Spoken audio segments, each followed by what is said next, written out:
All right, tonight I would like to weigh in on another subject that gets talked about in the guitar community. I've touched on this in a couple of other videos, but I want to expand a little bit more on brand names of guitars. The name on the headstock, should it matter? Now, I don't really think that this is a question that can just be answered very simply, because there's many people who will say, yes, it should matter. And they can list you off a handful of reasons that are very legitimate. And yes, that does matter. Equally, though, there's a lot of people who could just as easily tell you, no, it shouldn't matter. And they could do the same thing. They could give an argument that's just as legitimate. With my experience, though, I have only actually owned 2 guitars in my life that were an actual brand name. Well, now 3. Now that I have my Gibson, that's not my first Gibson. My very first guitar ever was an old school Gibson SG Melody Maker. It was from back in the day before the SG became the SG. It's old. It was a real old one. And after that, I had either cheap brand name guitars or, like the cheaper version of brands, like Squires. I had an Epiphone one time. But here's what I'm finding kind of interesting in today's world, where I'm at with my music today. You all know that currently I only have 2 guitars. I have a Gibson Les Paul and a Squier Telecaster. Now, the guitar that I had last when I played in my last band was a Fender. It was a Fender Starcaster, which is just a Strat with a humbucker for the bridge pickup. It's the only difference. So it was a Strat. And this thing right here actually plays better than that. Even straight out the box, plays better than that did. I could not get the intonation on that thing right at all, and it drove me absolutely nuts.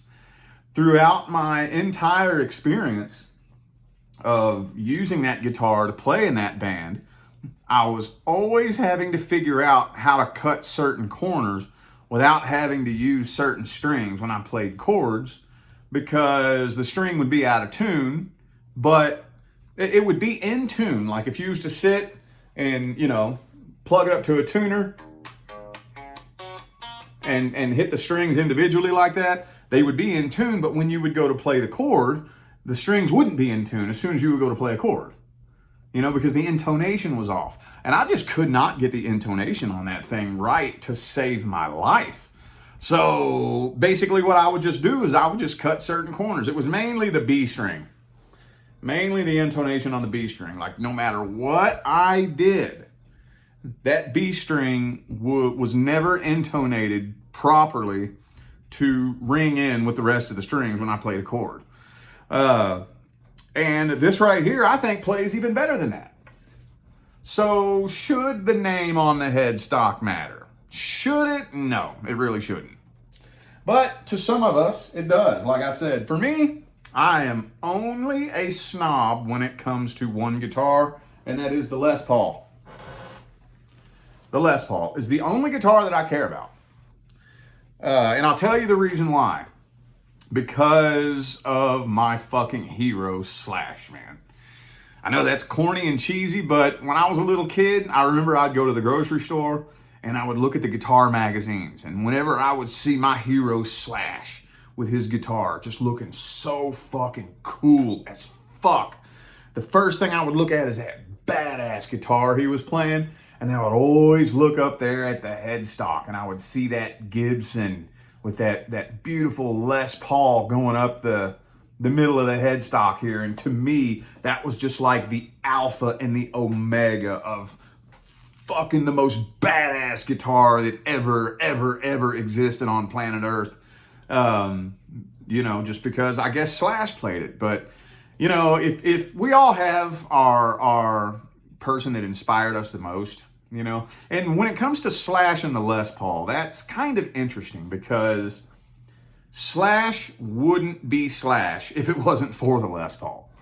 And on the other hand, at least in my eyes, the Les Paul wouldn't be the Les Paul without Slash. So it's not just me liking Slash and that's what made me like the Les Paul. And it's not just me liking the Les Paul, that's what made me like Slash. Those two came together like peanut butter and jelly.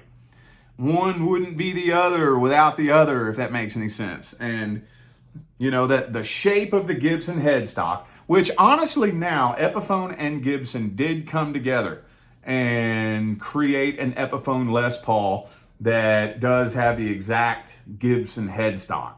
It just says Epiphone up here. And that's pretty damn close. That's pretty damn close. I might be able to hang with that. Maybe. I don't know though. Like I said, when I was a little kid, my goal in life was to have a Gibson Les Paul. Now I have had an Epiphone SG. I got that for my 31st birthday. I had to leave that behind. I didn't have that for very long at all because I was in a really toxic relationship, and that's a totally different story. But should it matter? It shouldn't really, honestly. Epiphones, when it all comes down to it, are beautiful quality. They're beautiful guitars. It's just that thing that I have in my mind. But we have to be honest about that. That's what drives me the craziest about guitar brands and the way people talk about certain guitar brands that just make them sound stupid. If you have a bias, just be honest about it. Okay? Just be real about it. Just admit that it makes no sense, because it don't.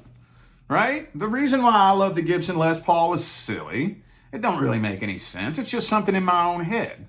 But what drives me nuts is when somebody sees you like playing a guitar like this, they hear how good it sounds, and they get mad and they want to start talking all kinds of shit. They want to come up with any stupid excuse to try to talk bad about it just because it doesn't have their brand on the headstock, just because it doesn't say Fender. That's where I draw the line. Come on, man. I get it. You like Fender. But you sound better admitting that you have a stupid little belief that makes no sense than to come up with stupid excuses that make no sense to try to defend your beliefs. Just be honest about it, man. Yeah, I like Fenders. I just want to see Fender on the headstock because that's what I wanted since I was a little kid. Doesn't make any sense. Just admit that. That's my thing. So here, what I will go a little bit further, and I will say that there is one thing in the guitar community that drives me insane. And that is when you have a guitar with, say, a Telecaster body, for example, and a totally weird headstock that is not this headstock here. And then people call that a Telecaster. No, it's not. No, it is not. No, it is not. No, it is not. If it does not have this shape headstock with this body, it is not a Telecaster. And people do that with the Les Paul all the time, and it pisses me off. In the guitar community, you will see so many people have a guitar that's shaped similar to this. It'll be a single cutaway guitar with 4 knobs here, a pickup switch here, a couple of humbuckers, and it'll just have some goofy, silly, weird-looking headstock, and they'll say, "This is my Les Paul." And that annoys me a little bit. that irritates me. I mean, at least like when Slash is talking about it. Now, if you dig in and start listening to Slash's story, his history of being a guitar player, he'll admit that his first Les Pauls weren't real Gibsons. He got what he calls a Gibson Les Paul copy, a Memphis Les Paul copy. But he'll say it. It's my Les Paul copy. Right? It's a copy. It's not a Les Paul.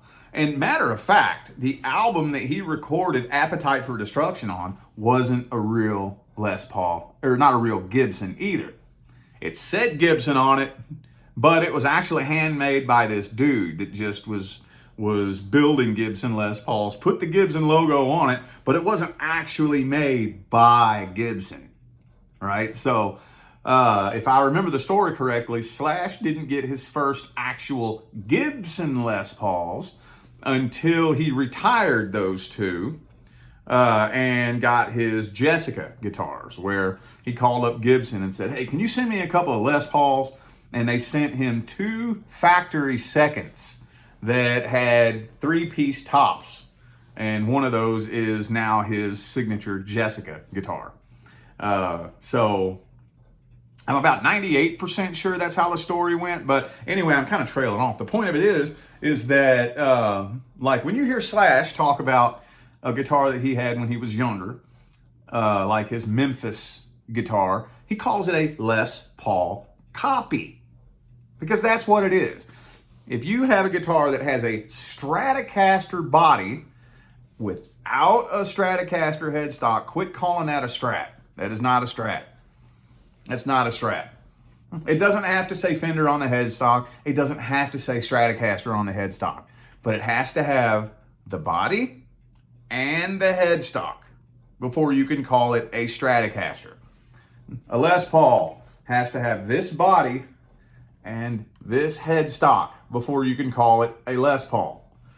Or at least it has to say Les Paul on it, because, you know, the Epiphone Les Paul doesn't have this shape headstock. It has a very different shape headstock. But at least it says Les Paul in the same place. Okay, cool, whatever. You know, that's just the way I see it. Is my opinion the only opinion that's right? Absolutely not. Some of my opinions may not make much sense. They may just be kind of biased just because they're just my opinion. And I am very fixed in my opinion. But my thing is, admit that your opinion is your opinion, even if it makes no goddamn sense.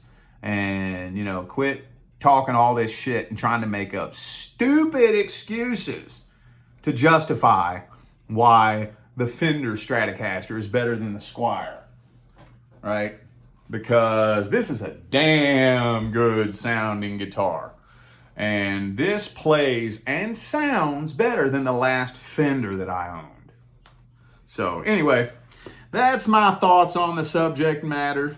I know we all see things differently. We all feel differently, but that's where I'm at with it. All right, y'all. I'm going to go ahead and get out of here. Stay blessed.